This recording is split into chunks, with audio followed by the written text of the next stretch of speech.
Chapter 12, Jome and Yonathani. Mesmerized at the sight of the bubbletiti, wanyenyekevu stood there and shook his head in amazement, sabaoth his able he sighed proudly. He walked toward the wall and held up his hand to touch it, in the hell are you? And motherfucker, what the hell do you think you're finna do with your hands? Ik know God and damn well you're not finna touch that wall. In only 0.2 seconds, you're gonna have about 100 of them some bitches fucking up me damn game. There stood a young man 6 foot even and medium build, weighing about 150 pounds, with one of the filthiest mouth wanyenyekevu had ever heard and had a stitch that would wakete dead. Put your hand down, motherfucker, damn! He shouted. Wanyenyekevu didn't know what to do, hold his nose or kill the man, but he didn't seem dangerous and didn't want to be rude either. He slowly lowered his hands. The man looked at Wanyenyekevu from head to toe, as he continued, what are you doing out here? You're a long way from home, coming around looking like a damn lost puppy. Where the fuck are you from? Wanyenyekevu grabbed his cane and looked for any sudden movements. Why didn't he see this team coming? Wanyenyekevu sighed aloud. What team is coming? What the fuck are you talking about? It's about 11 man. The young man was confused about what Wanyenyekevu had said, and thought that maybe he was slow. So he repressed his words, using his hands to illustrate what he was saying. Look, if you touch that wall, you gotta alert the ass, and they don't fuck with and mig just kill and understand. Rubbing his eyes and forehead, for he saw this vision in a dream months ago, Wanyenyekevu, adjusting his thoughts, what language do you speak? It's so hard to follow, and who are the ass and the bsi? The young man was named Yonathani. He scratched his head, grabbed his private area, and to get on it, tossed with roped some bitches, acting like they god in there. Yonathani pointed at the bubble, then he gestured, touch wall. He pointed to the bubble in gesture again, using his fingers in a vertical motion and crossing his neck with anger. You dear motherfucker. You understand that? Shit. He slowly turned around and continued reprimanding him, surely, looking like a fish out of water. Talking about was the Bs. Bstese nuts in your mouth, motherfucker. If you want to die, take your fucking ass further south, straight to that front door, and say, hey, let me in. They'll let your ass in all-rigged, with your head on a damn trophy wall. Damn. Yo, Jome. Jome. Yonathani shouted in frustration. Jome automatically opened a hidden door that led into the ground, but Jome didn't come out, imbusi. Jome shouted back to Yonathani, but Yonathani continued. Look at this fall, some simple minded and dumb ninja turtle looking motherfucker. Do you believe he was finna touch that damn wall? His ass was standing there looking like a deer in headlights. Jome rose from the structure underground. What? Where the hell is he from? He looked at Wanyenyekevu. Oh yeah, he's one of those wantatanigtin, katte, or some shit like that. Jome continued, hey brother, are you lost? Well, I can't say that much, but your ass is fucking up. Why is your ass around here? Jome curiously looked around, and your ass ain't got a horse or nothing else to ride? Why didn't you at least dress up as one of them or like us? You know, camouflage yourself. Jome was a little older than the first young man, stood about 6 foot 2 inches tall, and weighed about 175 pounds.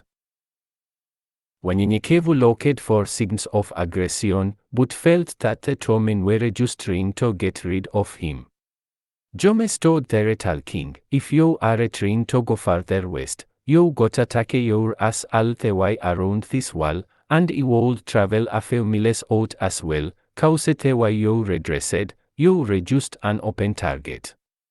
Jome sighed as he looked around again, scratching his head. And that shit is only 180 degrees away, about a day and a half to 2 days journey, cause ain't no way in hell you're going through there. Wanyenyekevu understood this second man much better because he spoke much slower and didn't cuss as much. Anakatas have a very full mouth and smell bad. Wanyenyekevu said as he released his grasp from his cane. Anakatas. My name is Yonathani, and this is my brother, Jome, said Yonathani as he smelled his armpits. Why do you call us that name anyway? Do you call all? Yonathani talked to himself, as if he had an epiphany. Hey, I'll tell you what we are, we're your local pharmacist. Motherfucker. That's what we are. He grabs some vials and continues, got a totache? Yonathani held up a green vial with a smile on his face. Got menstrual cramps, he quickly paused. Oh, me fault. Or do you wanna get hig as the great Blueski, holding up a red vial? Yonathani continued as he pulled out a yellowish-looking vial. No, with this stuff here. I call it, hide and seek. We are te people to say for all your medical needs, plus more, if you know what I mean. No, I don't, replied Wanyenyekevu.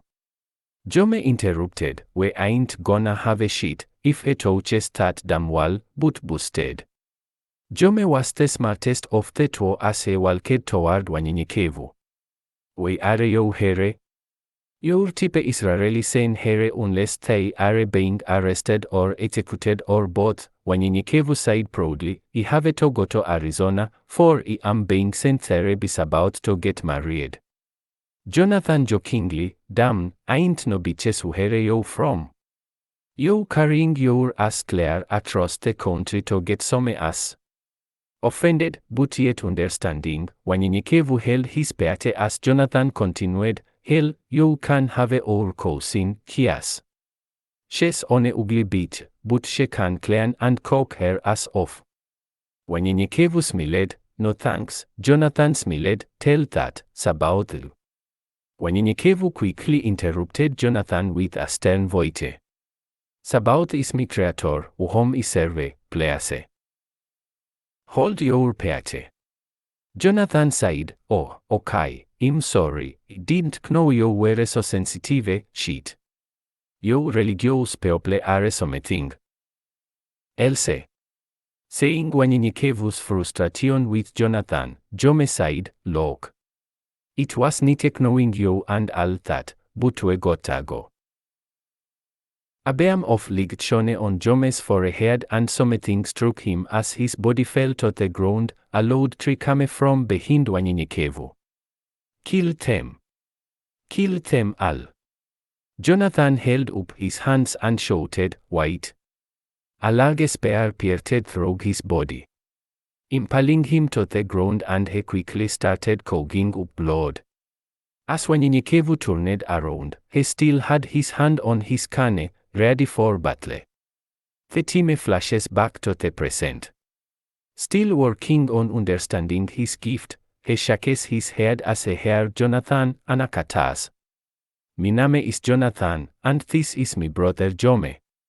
We are your local pharmacist as he grabs some vials. Got a totache? Yonathani held up a green vial with a smile, got menstrual cramps, he pauses. Oh, me fault. Wanyenyekevu said, oh, me fault. The same time as Yonathani said it, listen, I say you as God men, kind of. He smiled. But our prints are everywhere, and we don't have a long, but we must hide our feet. As they continued, Yonathani did not hear a word he had said and pulled out a yellowish-looking vial. "No, with this shit here, I call it," he did and said. Shaking his head at Yonathani, Jome said, "I'm a lover, not a fictor. Do the laws want you?" Wanyenyekevu replied, "I don't have a time to explain, but we got about 6 minutes, and it's not going to be good for any of us." Jome grabbed a vial out of his bag, shook it 3 hard times, threw it onto the ground, and then pointed to Wanyenyekevu. "Go into the door." Not long after, 8 men arrived as the 3 young men watched through a one-way transparent door. "He has to be closer," said one man. As another man is heard a little ways off saying, "I got 3 sets of prints heading north." Hours later, the smell of wild rabbit roasting and the pungent scent of musk from the men filled the air. There were rabbits in a metal oven with a brick lid, roasting. It's been about 2 to 3 hours now, and those men are long gone and lost by now. Jome said as he held up a small vial as he continued. "That there was an old military secret weapon used back in the days. It traces footprints for up to 10 miles. Net a." Jome smiled as he tried to impress Wanyenyekevu. "Good thing he got about 3 left. It's about." Looking at the wall, he snapped his fingers, and a transparent image stood against the wall with a map and a time. Then with his finger, he flicked the surface of the lid, and the map moved. They should be around about there, pointing to the map, where here. Wanyenyekevu was sitting on the ground with his eyes closed and his legs crossed as he meditated, listening to Jome's voice. He opened his eyes. Amazement filled him again as he asked Jome, "What is that?" pointing to the map wheel. Shaking his head, he took a deep breath. "Sabaut is able." The brothers paused and looked at each other. "No, he speaks." Jome jokingly said, "It's a map, man. Are you from the Stone Age?" Yonathani shakes his head. "I ain't got nogs, weather system map. You never saw the walls. You dress like a Tarzan meets ninja, or some damn body. I worship God. And those assholes in there think they are a god. Damn. This world is coming to an end." Wanyenyekevu ignored Yonathani. Looking at Jome, he asked, "This map, how does it work?" Pointing to a small coin-looking object reflecting the image on the wall. Jome replied, "This is a weather map that shows you time, temperature, weather conditions, and the leaks around you. And that's all it's good for. You can get one of these annuhere. The new ones are a real time tog showing people and objects. There are 3 ways of getting one: trade, barter, or slaughter. It's that simple." Wanyenyekevu said, pointing at the map, "You say we are here? And I need to get here. Can you show me a closer view of Arizona?" Wanyenyekevu asked. Jome said, "Sure." He took 2 hands and gestured his hand to make a larger square, and a larger map appeared and asked, "Where in Arizona?" Wanyenyekevu replied, "I believe it's the Sioux Reservation outside of Tucson." Yonathani looking closely, here. Studying the map, Wanyenyekevu said, "That will take many months to reach there." It is so. Their conversation became more interesting as they ate and got acquainted. Before they knew it, it was Sabapm. Jome said, "If you are a Togo, you need to go right now. We anakatas, as you call us, party and make mischief at night. Those guys are not looking for you around this time. My yours about, as you call him, be with you." Jome smiled as he continued, "You're pretty much an Itegui, but ignorant, but nite will get you killed in the here parts. Wanyenyekevu took out his blade and began sharpening it, saying, Yes, I know, but my kindness is not weakness, besides, those men were going to kill both of you as well. Your life means nothing to them. Jome then said, Well, they might have talked to were together, for we are not from around here. We too are just passing through, waiting to see what our next move is. Pointing at Yonathani, if Simeon hadn't decided to gamble or jet because. Away, we would have been out of here long ago. Wanyenyekevu smiled, You must come with me on my journey and let us learn from each other. Jome talked for a minute, looked at Yonathani, and shook his head. We can go as far as Las Truques, New Mexico, and then we must head north to Albuquerque. I guess we can go that way. Hell, we've been here what? About 6 months or so. Maybe it's time to move on to our next adventure. Yonathani rudely interrupted, But what the fuck can we learn from your ass? You don't know shit. Wanyenyekevu platted 3 stars, to metal and on a warden on the table.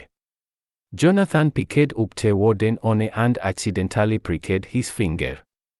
Damn, this bit is sharp. Wanyenyekevu smiled, pick something in here and pick any star, and he will hit it. As Mile was on Jome's fate, he grabbed a coin out of his pocket and threw it up in the air. That. Wanyenyekevu grabbed one of the metal stars and said with a smile, It is so. The coin came down on the table with the star dead in the middle. Bullshit. Yonathani said, grabbing the star with the coin infused into it. How in the fuck did you do that? As he spoke, Wanyenyekevu grabbed the wooden star and threw it toward Yonathani. The sound of the worded object whizzed past his left ear, making a whistling noise. Hearing the star hit the back of the wall behind him, he turned around to see a tarantula that had been split in half. Angry, shocked, amazed and surprised at what he had seen and heard, Yonathani jumped up and started cursing and admiring Wanyenyekevu's skills simultaneously. Man! What the fuck you think you're doing throwing that shit at me? Wanyenyekevu carefully said, It was not at you, it was past you. Is that not poisonous? I have never seen such a gigantic spider like that before. Yonathani replied, That bitch ain't shit, but a big-ass spider. You never saw a tarantula before either. Oh, hell no. As he started fussing at Wanyenyekevu, Jome saw the frustration on Wanyenyekevu's face. He interrupted Yonathani, Shoot your bitch ass up. Jome then looked at Wanyenyekevu, Excuse me brother. He has a man bark, but he ain't got no beat. Wanyenyekevu had a confused look on his face at the saying. Jome patted his brother on the chest 3 times. He has a delicate heart. Yonathani pushed his brother, saying, Fuck you. We are you apologizing for me, motherfucker. Este on that threw that star at me. Jome replied, Past you, he thought you're silly. As was in danger, Ashole. Calm, the fuck down and let's get the hell out of here. I'm with ole boy here. We smell like a shit, up in here. They walked up to the pathway that led out of the structure, and Wanyenyekevu noted the stairs, for it was made of a liquefied substance that was extremely hard. It resembled solid molten lava, but was silver. Wanyenyekevu looked at them with amazement and felt a tap on his shoulders. Yonathani smiled and jokingly said, Sabaoth is able, yeah. Wanyenyekevu smiled back, It is so.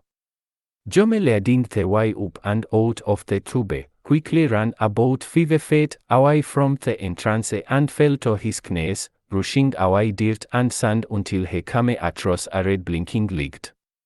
He pushed the ligged, and the sand behind them started collapsing into a large hole. By the time Yonathani reached the top of the stairs, a small stainless steel cube appeared about 1 inch in depth and width, rigged below Yonathani's feet. Staring at the hole and curiously at the cube, unyenyekevu shook his head. Jome had a solemn look on his face as he bent down, pulled off his backpack, and platted the cube shaped devite into it. Then he looked up at Yonathani. We gotta go north and get those horses from those men. We can't go south because of our new friend and that damn door. Those guys got horses, plus Sura they think we are in front of them instead of behind them. But it's eight of them, according to. Man, how in the heck do you pronounce your name? Unyenyekevu said proudly. Unyenyekevu, and then slowly tried to sound it out for them, as Jome threw each of them a small black devite the size of a button. How do you spell that? Unyenyekevu said, N-Y-N-Y-E-K-E-V-U. Yonathani just shook his head. Damn. Well, I'm going to call ya as why. You know, like take your as that why. As he pointed, you got 26 syllables and 26 letters in your damn name. Look, I tell you like this. It's only 3 of us and we, pointing at himself and his brother, ain't no figures, we shot the shit out ya. Pulling out as ondoa 51 rifle and throwing Yonathani the 630 ondoa 9 handgun, he continued, this shit here will stop motorfucking transport. Train. Then he throws something toward unyenyekevu. This is for you since you are a little bit behind time, an ancient called 45. Unyenyekevu shook his head in refusal. No, I have this, pointing to his cane. No motherfucker, you better take this shit here, he pointed with the Colt at a cactus, and a loud sound ripped through the air destroying the cactus.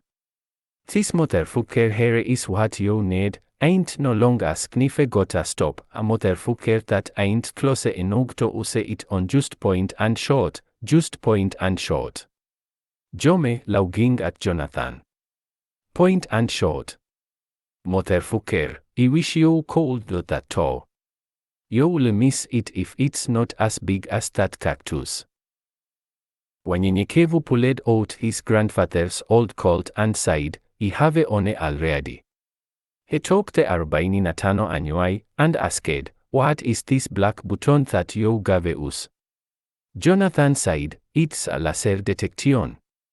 It warns you if someone is pointing a laser type weapon at you.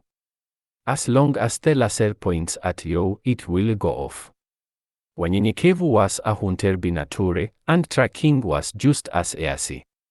To his surprise, the 2 brothers were gifted in tracking as well. No, 19 years old and the brothers were 22 and 17, and 4 months, they had traveled 4 miles headed to Colorado to try to live a somewhat normal life, without shame. They wanted to live somewhere where no one knew them. Unyenyekevu and the brothers got to know each other as they journeyed together. At times Unyenyekevu thought Yonathani was hilarious, and then there were times he was irritating, but they honestly had good hearts. After hours of walking and just a few hours away from the old abandoned town of Canutillo, Texas, they had walked around El Paso. Jome sighed, saying, it's getting dark, we need to stop and rest. It's too dangerous walking in the darkness around here. You got your scorpions, rattlers, wolves, centipedes, and... Yonathani interrupted, let's not forget those men, Olewai here, got us running from. Yonathani, grabbing his cube from his hip pocket as he continued, but seriously, I thought you'd never say that shit. Yell at like we were going to get some pussy or something as fast as we were walking, and how long we walked. You got old blood on here, pointing to Unyenyekevu, looking in the sky and shit, you're as looking at the dirt. Hell, I just started looking straight. That was the only damn direction left to look. Wanyenyekevu lauged as Jome started pushing a few buttons, as he platted the cube on the ground. The ground started moving and the solid liquefied matter started moving outward, downward, and inward. Until a large hole was approximately 50 feet by 50 feet wide and 30 feet in depth. The earth started covering the cube and slowly creating a camouflaged door. 100 meters in 10 seconds. 5, 4, 3, 2, 1, Jome said as he pointed to a reddish silver-like stick toward the sky and shouted, "Go." Yonathani pushed a button on his watch, and Jome did so simultaneously. Then, they walked into the doors leading toward the ground. "Go," Yonathani instructed Wanyenyekevu. "We only got 15 seconds to get in, or else we got to do it again." Once inside, they all sat down on a bench treated by the cube. Yonathani, looking at his watch, counted 5, 4, 3, 2. And one. Jome took out a small monitor.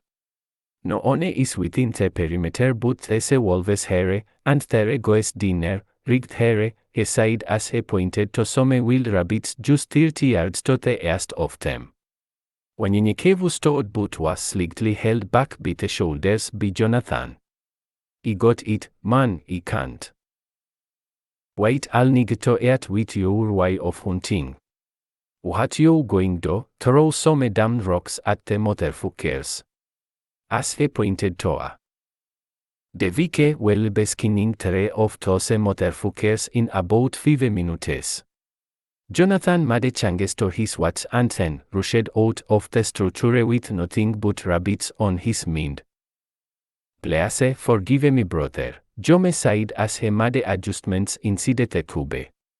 As he said before, he is a good person, but our life hasn't been perfect, and we are taking our time traveling away from our old life. It's been about 2 years now since we have moved on, and it takes time, I feel, before we can lose our old ways and habits. Jome started opening up to Wanyenyekevu because he admired him. As he continued, "We grew up as orphans in the cold hills of Virginia from the age of 10 and 15 years old. Our father was a pimp in Duxburg, Virginia, and our mother was one of his main prostitutes. As runners for our father, we learned the hustle game really quickly until one of the elite tier tattoo computants who often traveled there from the territory of Old Greensboro murdered our father and mother. We would supply the prostitutes and their joints with drugs and protect the women from abusive men were our key jobs working for him. After the death of our parents and an unsuccessful try at foster care, we soon became large suppliers of the drug and weapons trade for 5 years. If Anakatas hated the computants, we despised them. We have depended on each other for the past 8 years, living a life of shame, looking for hope, Iguesio Migtsai, for the past 2 years traveling. Wanyenyekevu understood and didn't judge, failing Jome's sincerity. He smiled amazingly. "I have been on this journey for almost 2 years myself, and I'll be coming in a few months. Sabaoth has chosen all of us Anakatas, computants, Wakatilians, and at one time, even the Abenians, to be his children. All matters of things have deceived us into staying away from his will. It's not technology, I believe, it's what we do with it that makes us stay away from his will. In my town, we live a peaceful life. Many of the elders think that technology is evil. But again, honestly, I believe it is how we use it and we use it greed, power, lust, and things like that lead us away from Sabaoth. I don't know if you ever heard of or knew of Sabaoth until now, but listening to you, I know his in your heart, for you have seen hell, and you just said te keyword to his salvation, that's hope, which leads to faith. In the Torah, it says something so profound to me. It says, faith is the evidence of things not seen but of the things hoped for. You don't know what you want, but you want something better. Something that you hope for, therefore, you have a faith to believe it will come true. Jome became teary-eyed as they began to speak. As a child, my father used to tell me of the stories about one of our ancestors who lived around the 21st century or so, who was in charge of the main human colony on Mars called Aries Prime. When Inikevu had a puzzled look on his face, seeing the look, Jome continued, Aries Prime served as the headquarters for the Mars Colony Corporation. It was one of the first space adventures mankind ever made, other than the trip to the moon. When Inikevu said, yes, I think I read about that many years ago. Jome continued, anyways, I always thought that it was in our blood to be somebody more than pimps, prostitutes, drug dealers, and hustlers. But it was all they introduced me to as a child. Sabaoth, no, I never heard of him, but if he can change me immature as brother and me, I'm willing to check him out. When Inikevu laughed, well, check him out then. Jome continued to speak of his experiences, and when Inikevu listened as they both got acquainted even more with each other when suddenly Yonathani rushed in, here we go. 3 of the fattest motherfuckers from the herd. I can't yet only be myself. That's why I got 3 of 'em. They skinned the animals together, and eventually, they started up their conversation again, which now included Yonathani. Yonathani joked for most of the conversation, but as he saw his eldest brother being serious for the first time in his life, he too started opening up a little. When Inikevu strapped up the last of his herbs and spices from his mother's bags for his journey, he convinced them to let him cook for them but just needed to know how to work their oven. He quickly discovered it was easy and a lot faster than what he was used to. The brothers preferred his cooking method for a much better taste but were willing to use theirs also. The rabbits were seasoned just rigged, smothered in a thick gravy sauce, topped with wild rite and a seeded dish of carrots and sweet peas. The brothers agreed that they were pleased, and the meal was perfect. Rubbing and then scratching his stomach, Jome sighed, hell, I'll say later, what time are we gonna head out? When Inikevu sighed, round about daybreak. They can't be too far ahead of us. If they are sleeping or about to go anyway, we need the element of surprise on our side. Cool, both brothers sighed. They talked for a few more minutes before they were sound asleep. When Inikevu closed his eyes, within seconds of staring into the darkness, he fell asleep. A vision awakens when Inikevu, he says ligged, the lid quickly opens up, and there he sees the 3 of them sleeping. Then he quickly sees himself outside the cube, 8 men surround them, sitting and waiting for the first sign of movement. Then he reappears inside again, and there is Yonathani. Uho wakes up and punches his brother's shoulders. Wake up, and let's do this. He gets dressed and prepares himself for what might be a battle. Jome wakes when Inikevu. Yonathani looks at the monitor. All clear, as soon as he opens the door, he's shot in the forehead and falls dead on the steps. Jome rushes to his brother's side, and there stand 2 men. Uho opens the door and shot Jome multiple times. Realizing it's another vision, he opens his eyes again into the darkness. Waking Yonathani, there are men outside, waiting for us to open that door. How can that be? The alarm didn't go off. The sound of Yonathani's voice awakens Jome. When Inikevu said, I don't know why your alarm didn't go off, but if you go out there, they will shoot you on sight, for they are waiting at the entrance.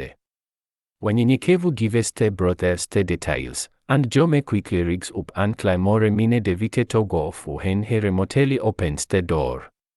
3 men standing outside the door saw it was about to open and drew their weapons but were killed by the explosion.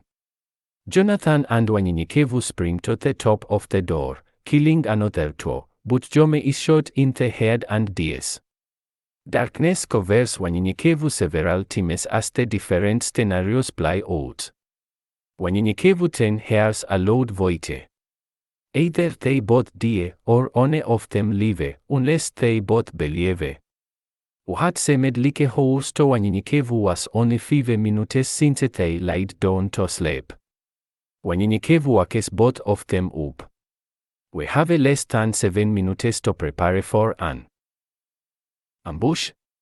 We must go, and go now. Quickly, they all ran at least 15 yards behind some rocks. Wanyenyekevu grabbed them. But this is a matter of life or death. I know in me heart you both want to believe in about. Jome was about to interrupt him when Wanyenyekevu held up a finger to tell him, hold on, as he continued, let's just say I know something and something that you don't know, for no, you might feel betrayed by about, but I need you to understand that everything is done for a reason. He looked around the corner and saw 5 men surrounding the entrance and 2 men standing off holding the horses to the side, and on a man just a little way off on his stomach with a sniper rifle. I need you both to either accept or deny about now. Confused, Yonathani and Jome looked at each other and said, accept. Wanyenyekevu smiled in relief, either you both accepted, or else one of you or both of you would have died tonight. Know this, neither one of you will die today because about has said it is so. Yonathani began to speak, what? Wanyenyekevu rebuked him sharply. I have heard it all, listen to me. I don't have time to explain. Wanyenyekevu briefly told them about his dream, then they all whispered amongst themselves until Wanyenyekevu said, they are waiting for us to come out the door, so I will go around quietly and kill the man lying down. I need you to wait for me signal and get near the men with the horses so as not to spook them off. Wanyenyekevu pointed at Jome. You two need to kill the other men waiting at the doorway. They were all in agreement, circling around. Wanyenyekevu came upon the man on his stomach, holding his eye up closer to the rifle, looking for any sudden movement to come out of the cube. Wanyenyekevu told himself that he needed to kill him in a way that was quick but quiet. Taking a metal star out of his pouch, he threw it with enough force to penetrate his skull. The man's head dropped to the ground, dead. Then he headed toward the men with the horses. There was enough space between them that he could kill one without alarming the others, so he took out one of them. He raised his hands to the brothers, and Yonathani shot the other men while Wanyenyekevu took out the 3rd man running for his life. They gathered the bodies together and threw them on top of each other. Yonathani and Jome shook their heads looking at the men's clothing, and Yonathani said with fear in his eyes, we definitely can't stay here now. Do you know what the hell these men are? Dead. Wanyenyekevu said. Yonathani thought about it for a second and said, well, yeah, they are, but these are the men of the Amote Circle. They are one of the major cartels that run all trade inside, outside, and around no man's land, the entire country of Old Mexico and El Paso. Oedipus is the most ruthless of them all, and his son, Dam, on a ugly some beach, Atelin, was just killed the night before. His Atelin guy, 6 foot 5 inches, about 220 pounds, yeah, not to fire in the fate. Wanyenyekevu said. Yonathani raised his eyebrows and quickly interrupted him, not to fire inte fate. That motherfucker was ugly. Imean he called scare a fucking ghost with that fate. Wanyenyekevu lauged, yeah, igwes yo called say he was ugly. For him te oneuho killed him. Jome lauged and said to wanyenyekevu, I never saw yo laug like that before, hell I thought yo weren't human for a moment. Yonathani shouted, fuck a laug. Yo killed him. He began patting back and forth, you killed him, hell to the now, man. Yonathani held his head and took a deep breath. Well, we definitely have it to leave now. Jome turned to wanyenyekevu. I want to talk about this is the second time you saw something before it happened. Are you a psychic or some kind of voodoo priest? You did say you were from Louisiana. Wanyenyekevu hile checking the saddlebags on the horses they took from the men, said, everyone from Louisiana doesn't know voodoo or witchcraft, there are a few, but there are many believers in about. Then he thought to himself. Well, not many that I know of. Shaking his head, he said to the brothers, we can talk about that some other time. If these men are as famous as you say, we need to go north a bit and bury these guys in a grave or something and be on our way. I want to be out of this state before sundown. The brothers ransacked the horses and the men's belongings, grabbing useful items, gadgets, and weapons. Then suddenly, you could see the two brothers, faces lit up with joy. Yonathani and Jome were laughing and joking as if they struck gold. Wanyenyekevu understood nothing they were talking about but knew that it would make their trip to Arizona safer, according to all the excitement. They had 2 horses as they headed out. Wanyenyekevu was concerned. These last 2 horses will return to where they come from, unless we take them with us.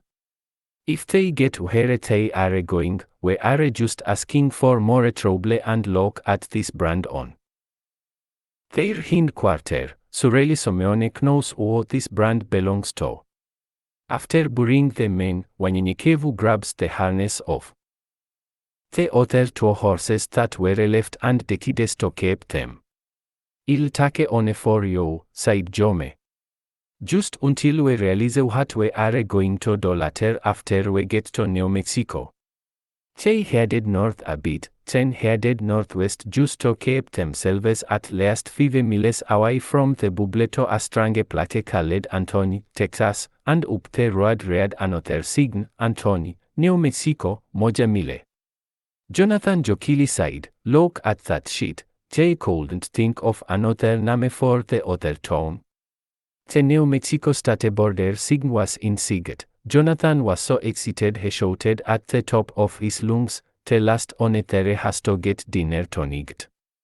Kicking his horse on the side, he took off with Wanyenyekevu and Jome, quickly following as they all ratted toward the state line.